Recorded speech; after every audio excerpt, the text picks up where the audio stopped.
जय जिनेन्द्र। मेरे इस जैन सोल यह जैन दर्शन के वैज्ञानिक वाहिनी को लाइक करें, शेयर करें, सब्सक्राइब करें और बेल आइकॉन दबाएं। और आप हमें हमारे वीडियो के नीचे दिए गए पेज पर भी फॉलो कर सकते हैं। जय जिनेन्द्र।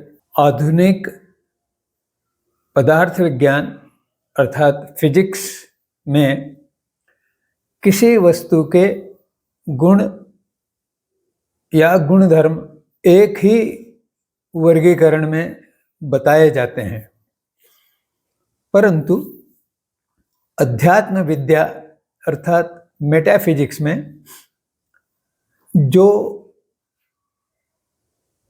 अनुभौतिक अर्थात नॉमिनल 6 द्रव्य है, उनके संबंध में इस प्रकार गुणों का वर्णन करना पर्याप्त नहीं है। इसलिए मैंने इन गुणों को 5 विभागों में, वर्गों में बांटा है, जिसमें से 2 वर्गों का वर्णन हम इसमें से स्वभाव अर्थात कैरेक्टरिस्टिक और स्वपक्ष अर्थात एट्रीब्यूट, इन 2 वर्गों का गत चित्रण में किया गया था। आज शेष 3 वर्गों का विवेचन करेंगे। तीसरा वर्ग है गुणधर्म अर्थात प्रॉपर्टी। किसी वस्तु या व्यक्ति की एक विशेष या आवश्यक प्रकृति को गुणधर्म कहा जाता है। जैसे वैज्ञानिक धर्म में, वैज्ञानिक गुण में तापमान, उसकी अवस्था घन है या द्रव है आदि उसके गुणधर्म हैं।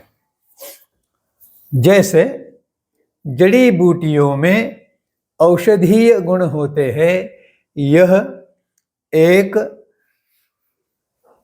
आयुर्वेद के पदार्थ का गुणधर्म है, गुणधर्म वर्णन करता है। इसी प्रकार से आत्मा के लिए कोई जो बातें हैं उनको गुणधर्म कहा जाता है। आत्मा अमर्त्य है, यानी वो कभी मरती नहीं है, अमर है।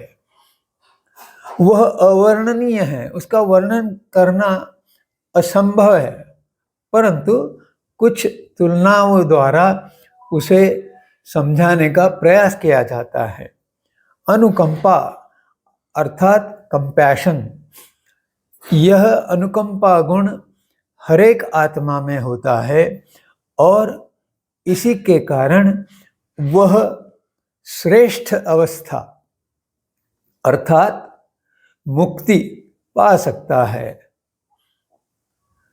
चौथा वर्ग है गुणता, क्वालिटी। अब गुणधर्म और गुण में फर्क है, अंतर है, इसलिए ये 2 अलग अलग बताए गए हैं।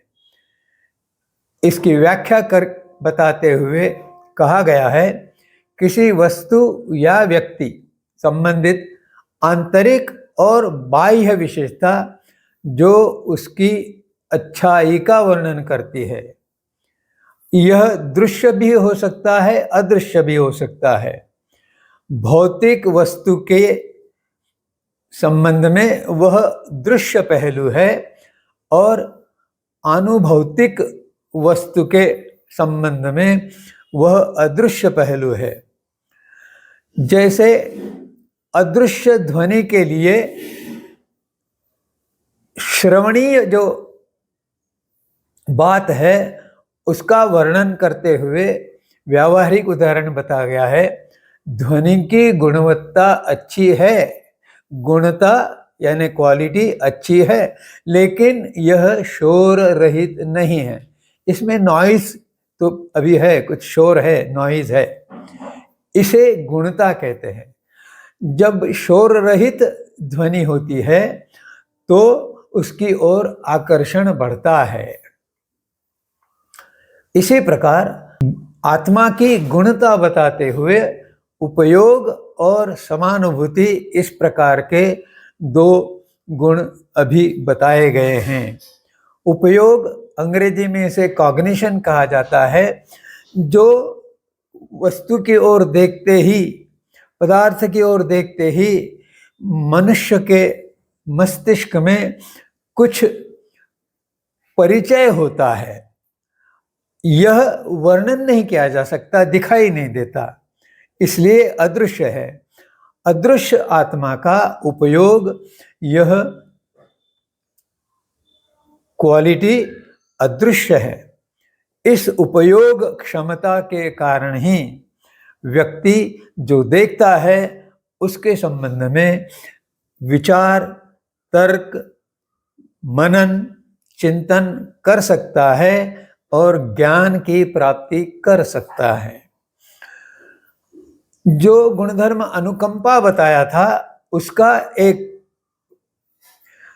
आगे का स्वरूप है समानुभूति। समानुभूति अंग्रेजी में इसे एम्पैथी कहते हैं, अर्थात जो भाव अन्य व्यक्ति के मन में उपस्थित है, उसी प्रकार के भाव हमारे भीतर उपस्थित होना समानुभूति है। जैसे अगर कोई दुर्घटना में घाव पाता है और पीड़ा से कराहता है, तब व्यक्ति देखने वाला, उसके मन में भी उस पीड़ा की या कराह की अनुभूति होती है, वह समानुभूति है। और उस समानुभूति के कारण व्यक्ति सहायता के लिए आगे बढ़ता है।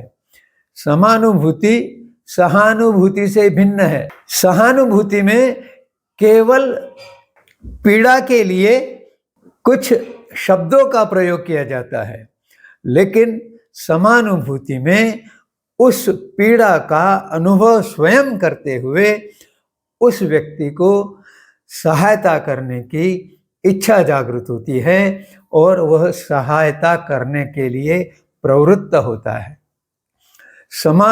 सहानुभूति वाला व्यक्ति सहायता करने के लिए प्रवृत्त नहीं होता, वह केवल शब्द का जाल बुनता है।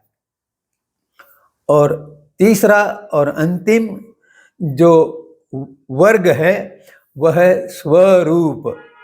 अपना रूप कैसा है वह, अर्थात अंग्रेजी में उसे आस्पेक्ट कहा गया है। इस स्वरूप की परिभाषा करते हुए कहा गया है, किसी वस्तु या व्यक्ति का एक छिपा हुआ या दृश्य पक्ष या भाग, एक तरीका जिससे किसी चीज को देखा या समझा जा सकता है। जैसे व्यावहारिक दृश्य उदाहरण देते हुए कहा गया है कि प्रकाश व्यवस्था फिल्म निर्माण के लिए सबसे महत्वपूर्ण पहलू है।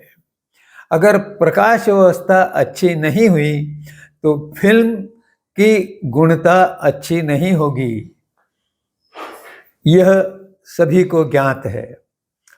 इसी प्रकार आत्मा के लिए ज्ञाता और अज्ञेय, ये दो उदाहरण देके उसके स्वरूप को स्पष्ट करने का प्रयास किया गया है।